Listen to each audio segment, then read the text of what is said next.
जय श्री कृष्णा दोस्तों, स्वागत है आपके अपने YouTube चैनल पर।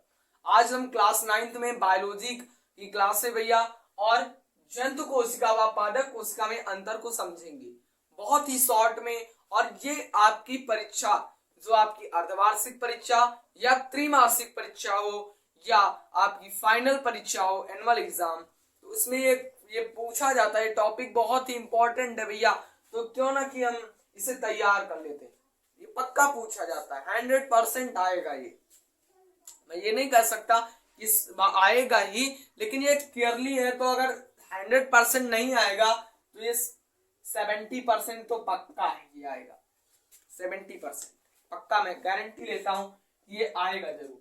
आइए इसे हम समझते हैं। जंतु कोशिका और पादप कोशिका, इसमें क्या करना भैया, अंतर ज्ञात करना। देखो जंतु कोशिका भैया होती क्या है? जंतु कोशिका, जंतु क्या है? हम लोग क्या है? जंतु है ना। हम जैसे मनुष्य हो गए, जंतु के अंदर कौन कौन आता? मनुष्य आते हैं, पशु आते हैं, पक्षी आते हैं, कीट आते हैं, इत्यादि आते हैं। तो किसके अंतर्गत आते? जंतु कोशिका के अंतर्गत।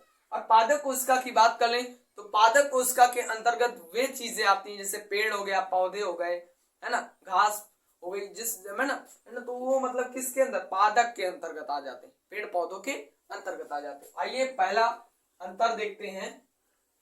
जंतु कोशिकाओं में आकार, जंतु कोशिकाएं आकार में प्रायः छोटी होती भैया।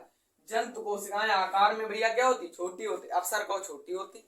पेड़ तो इतना इतना, पौधे तो इतने इतने होते हैं, हम लोग तो इतने नहीं। अब जैसे एक बात समझिए, एक बात समझाता हूं मैं आपको।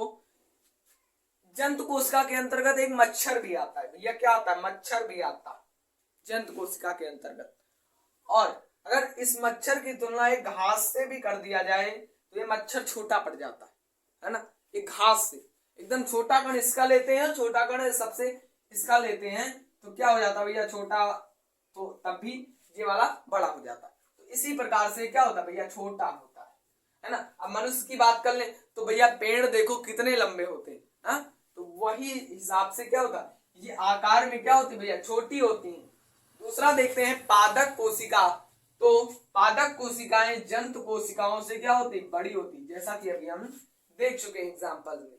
तो ये तो बड़ी होती है और ये क्या होती? छोटी होती। किसमें? आकार में भैया, किसमें? आकार में। ठीक है। दूसरा देखिए, इसमें क्या होता है? लवक नहीं पाया जाता। इसमें क्या होता है? जंतु कोशिकाओं में लवक नहीं पाया जाता, या हम कह सकते हैं लवक अनुपस्थित होता है। लेकिन जो हमारी पादप कोशिका है उसमें लवक पाया जाता है। पाया तो जंतु कोशिका में भी जाता है, लेकिन किस किस कोशिका में? देखो एक कोश के प्रोटोजोआ जुगलीना में भैया लवक पाया जाता है, बाकी अन्य जंतुओं की कोशिकाओं में लवक नहीं पाया जाता। अच्छा पूछ ले, वो दो ऐसे कौन से प्राणी हैं जिनमें लवक पाया जाता है जंतु कोशिका के अंतर्गत? तो वो आप उत्तर लिखोगे, एक कोश के प्रोटोजोआ और युगलीना।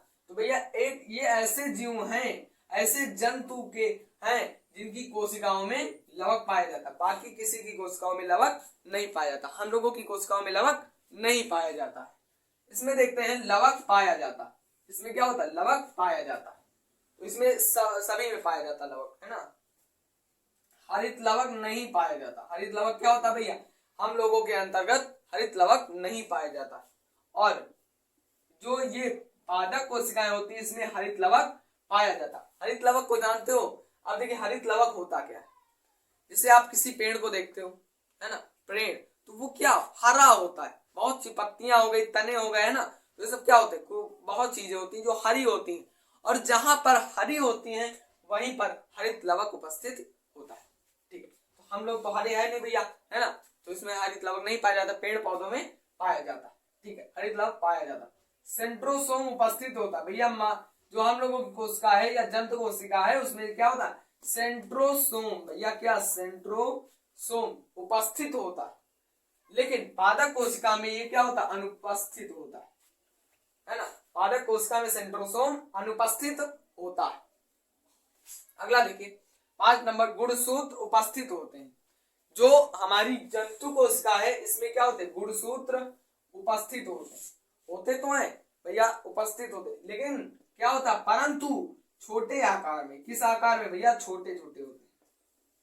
गुणसूत्र जो होते हैं वो छोटे आकार में पाए जाते हैं, लेकिन जो पादप कोशिका उसमें गुणसूत्र तो उपस्थित होते हैं, परंतु वे किस बड़े आकार में होते हैं, किस आकार में, बड़े आकार में। तो थैंक यू, ये वीडियो आपको अच्छा लगा होगा और इसे अच्छे से तैयार भी कर लीजिए और स्किप करके इसे नोट भी कर लीजिए। बहुत शॉर्ट में मैं लाया हूँ, बुक्स उसका झंझट छूटा, बहुत ही शॉर्ट में डेफिनेशन लिखी हुई है और बहुत सी मतलब ऐसा अंतर लिखा हुआ है एकदम शॉर्ट है कि आप इसे बहुत अच्छे से लर्न भी कर सकते हो, इसमें आपको कोई भी दिक्कत नहीं होगी। तो इसी के साथ आपकी तैयारी जैसी भी चल रही है उसे अच्छे से रखिएगा। और इस बार जो पेपर आने वाला है, एनुअल हो या हाफ ईयरली हो चाहे जो हो, ये आपको जरूर देखने को मिलेगा। बाकी जितने इंपॉर्टेंट्स हैं मैं 20-20 में वीडियो डालता रहूंगा, आप उसमें से देखते रहोगे। जय हिंद, जय भारत, जय माता दी।